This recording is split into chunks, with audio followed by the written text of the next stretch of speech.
Pearlescent 1/4, je le vire. Black Promised 1/4, je le vire. Black Satin 1/4, je le vire. Promised 1/4, je le vire. Glimmer Glass 1, dans le doute, je le garde. Alors Scatter, c'est un plugin pour DaVinci Resolve qui va reproduire différents filtres de diffusion.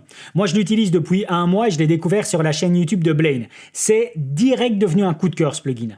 Je vais te montrer comment ça fonctionne et puis je te dis vraiment ce que j'en pense. Ah oui, pour info, c'est du partage que je te fais ici. J'ai pas de lien d'affiliation, la vidéo est pas sponsor et la seule raison qui me motive, c'est justement ce partage avec d'autres personnes que ça pourrait aider ou intéresser. Alors pour cette démonstration, je vais utiliser un plan que j'ai filmé fin de l'année passée durant mon passage à New York avec le Fujifilm X-H2S. Donc ici par exemple, ça c'est mon log, c'est le F-Log2, c'est le plan de base. Et d'ailleurs tu peux voir que sur le plan de base, je n'ai pas cette diffusion qui est présente. J'étais avec un objectif photo, donc j'ai pas en tout cas cet effet de façon native et j'avais pas de filtre de diffusion. Je réactive mon étalonnage et surtout ici revient le nœud justement comprenant le plugin Scatter qui va être dans les premiers nœuds en fait. Ça doit vraiment être au début de ton log parce que ça va agir sur ton image brute. Si tu le mets à la fin de ton étalonnage qui va comprendre des corrections, ben là ça va interagir par rapport aux corrections que tu as fait, donc c'est pas bon. Donc ça agit en amont. De la même façon en fait, lorsque tu filmes avec un véritable filtre de diffusion placé sur ton objectif, ben c'est de base dans ton log. Et ben ici c'est le même principe. Tu le mets dans tes premiers nœuds. Et donc si je l'active et désactive, tu peux vraiment voir la différence ici qu'on obtient. Donc c'est assez ouf. Alors évidemment pour cet exemple, j'ai un peu forcé sur le bonbon, c'est-à-dire que j'ai un peu forcé sur l'effet de façon à bien voir le résultat. Comment est-ce que celui-ci fonctionne? Tu vas voir, c'est assez simple et c'est vraiment le même principe que la majorité des plugins qui viennent s'intégrer dans DaVinci Resolve comme Enhancer par exemple. Donc en fait, quand tu viens baser celui-ci sur un de tes nœuds dans l'espace colorimétrie, tu vas avoir justement tous ces réglages qui sont présents. Le premier étant au niveau de ta source, c'est-à-dire que tu vas avoir tous les logs qui sont présents, que ce soit du N-log, du V-log, du RED, du F-log, première, deuxième génération, l'espace colorimétrique DaVinci Intermediate ou même alors l'espace colorimétrique A6, tu as tout qui est présent. Ensuite, tu as la famille au niveau des filtres de diffusion. Donc, tu as du Hollywood Blackmagic, du Low Contrast, du Mitchell Diff, du Glimmer, du Classic Soft. Ils sont tous présents.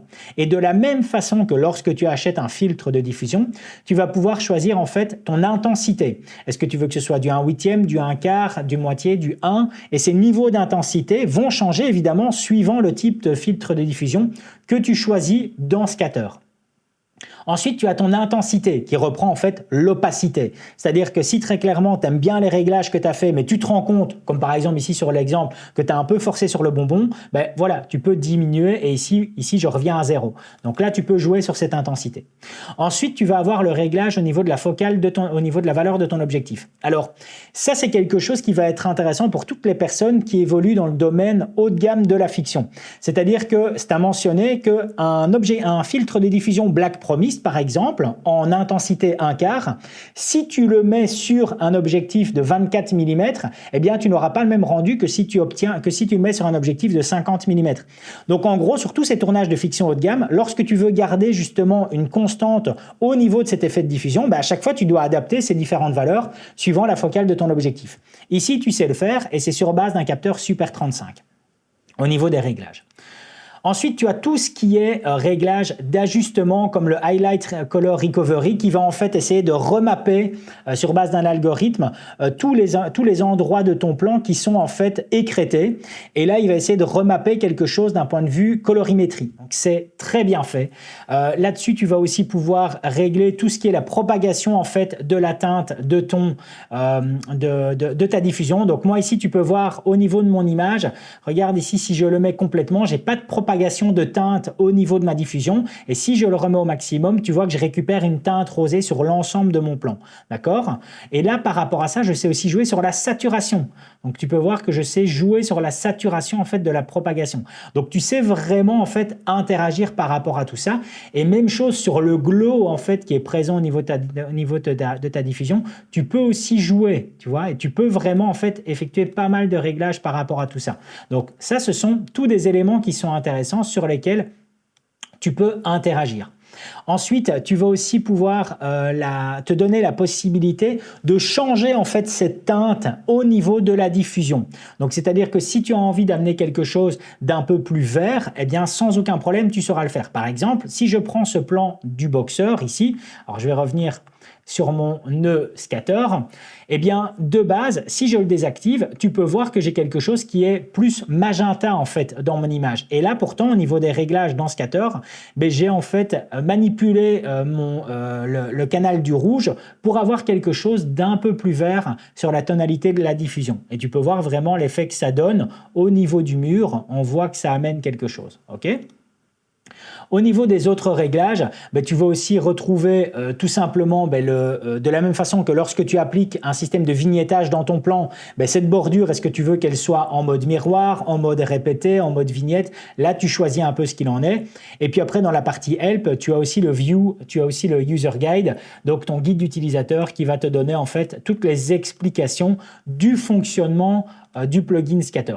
Et moi, j'en suis vraiment devenu fan. Là, pour l'instant, je suis occupé à l'utiliser sur justement un documentaire pour un chef étoilé que je suis occupé à tourner. Tu peux voir ici sur ce plan au niveau des assiettes, hein, donc c'est-à-dire que si je désactive, voilà, tu vois ce qu'il en est. Ça, c'est de base, hein, voilà, et maintenant je le réactive. Tu peux voir justement comment Scatter va effectuer le boulot. C'est vraiment, vraiment très propre. Moi, je suis ultra fan du résultat.